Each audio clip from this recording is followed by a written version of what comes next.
What's up, everybody? Welcome back to my channel. Today's video, we're going to continue to talk about how tanking is a flawed strategy in the NBA, and we're going to use the 2013 NBA draft as a case study illustrating this. So in my previous video, I talked about the 2012 NBA draft and how tanking did not work for the Charlotte Hornets.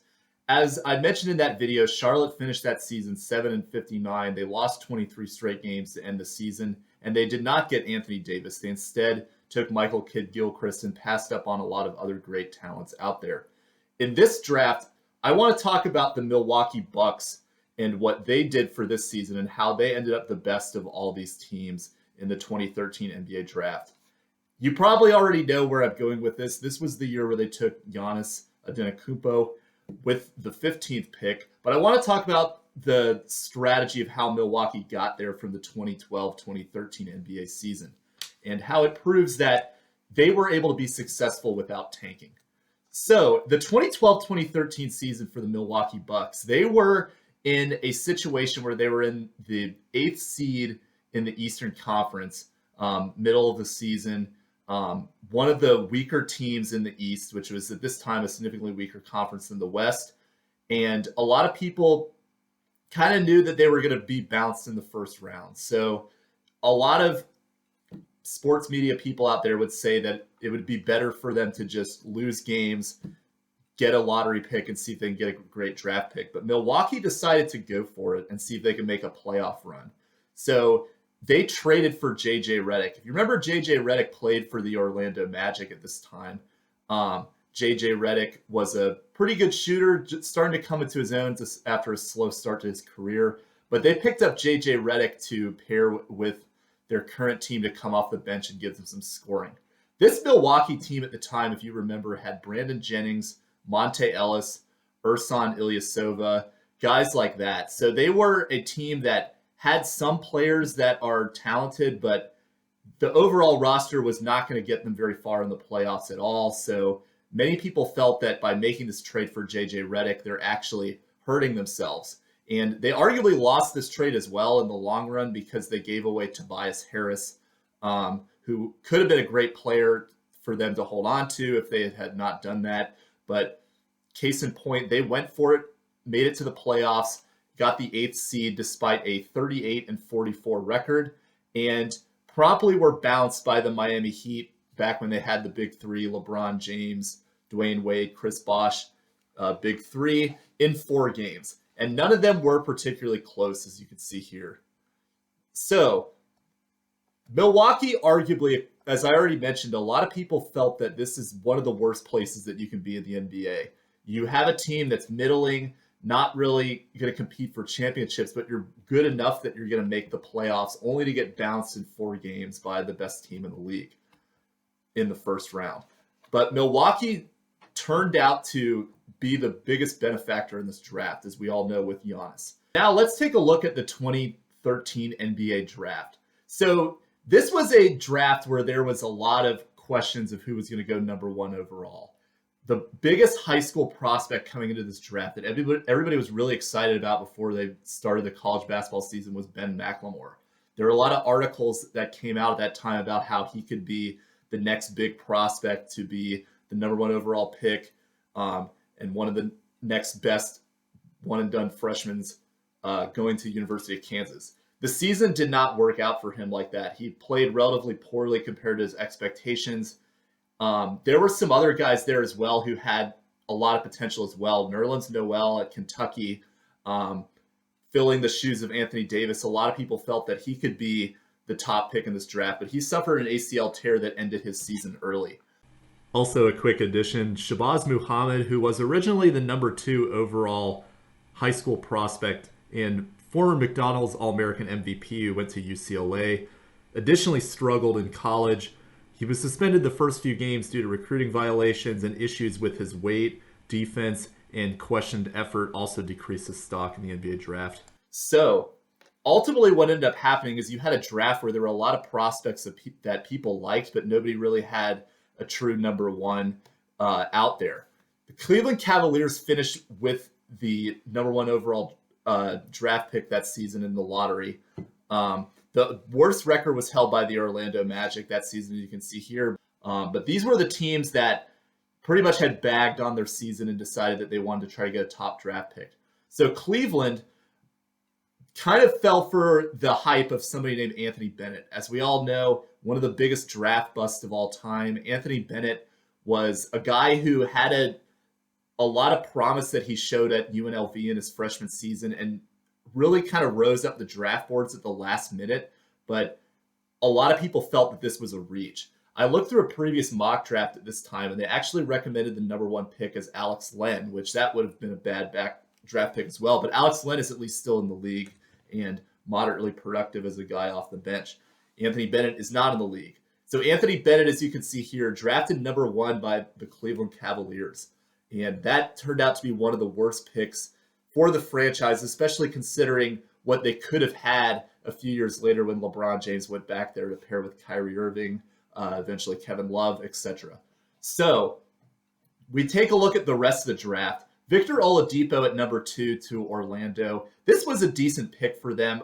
He was eventually traded off to Oklahoma City and then to Indiana when he finally popped there. But that was still a good pick considering a lot of the other guys later in this draft. Otto Porter had some good years with Washington. I wouldn't say that was a great pick necessarily, but it was decent. Charlotte, as I mentioned in this video, again, making another draft blunder, taking Cody Zeller, who did not have much upside at all. I think a lot of people even realized this at the time.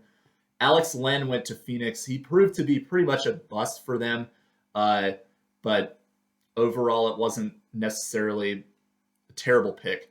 Nerlens Noel was drafted next to the New Orleans Hornets, but then was eventually traded to the Philadelphia 76ers and then traded to a lot of other teams. He never really lived up to his potential either. Ben Mclemore to Sacramento. And we just continue to go down this list, and there's really not a lot of guys that really stand out in the first half of this lottery, except for CJ McCollum at number 10. He's had a very good career with Portland until he was recently traded a couple weeks ago. But he is arguably, from this list, he should have been a top 3 or 4 pick in this draft based on the career that he had. But just this illustration of the lottery here even continues to add to the tanking argument before we even start talking about Giannis, because a lot of these guys that were higher picks did not pan out at all in the NBA. So again, like the 2012 draft, you've got to have scouting and talent evaluation to be successful in these drafts. You don't have to have the top picks. And this draft is a great example of that, and we haven't even gotten to the guy that's the focus of this video. So in the rest of the lottery, there were some okay players that came out of it. You had Steven Adams, very good big for Oklahoma City. That was actually the pick they acquired in the Harden trade. Kelly Olynyk was drafted by Dallas, traded to Boston. He was okay, but I think if you could have Giannis or Kelly Olynyk, you would definitely go with Giannis. So now let's go to the 15th pick in this draft, Giannis Antetokounmpo. And he falls out of the lottery to Milwaukee. Milwaukee, that team, as I was mentioning earlier, trying to go for it with the 8th seed in the playoffs, trading for J.J. Reddick, even though it might not have been a good trade for them, especially considering Reddick didn't stay the following season. But they ended up with Giannis Antetokounmpo. And we look back at how Giannis was viewed at this time. A lot of people in the media, for some reason, talk about how Milwaukee tanked for Giannis. That is not true at all. Some people also say that Giannis slipped down to Milwaukee and was a projected lottery pick. That's honestly not true either. I looked at a previous mock draft from right before the draft, and they actually projected that Giannis would go with the 18th pick to Atlanta, as you can see here. They also clearly butchered his name, but honestly, I think that their description of him here is pretty accurate in terms of what he ended up becoming. But I would say a taller Scottie Pippen. I think they definitely kind of undersold him in that sense.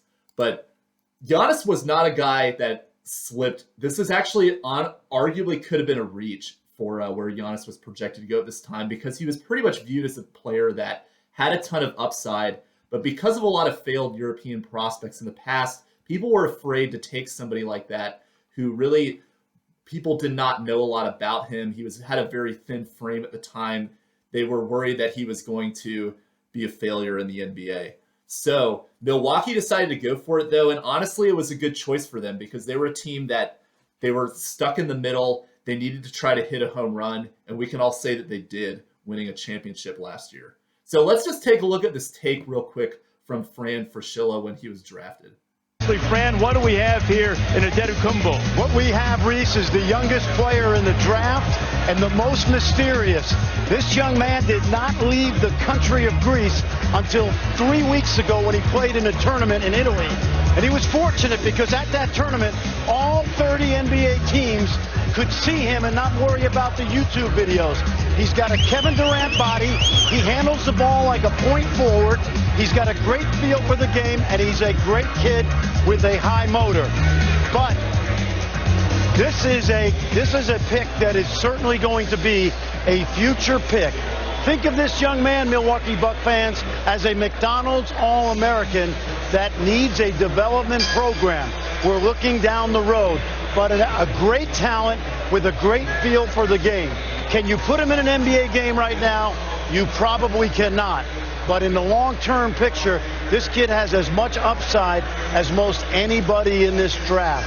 Handles the ball well, a willing passer, and a young man that I think is going to get better and better.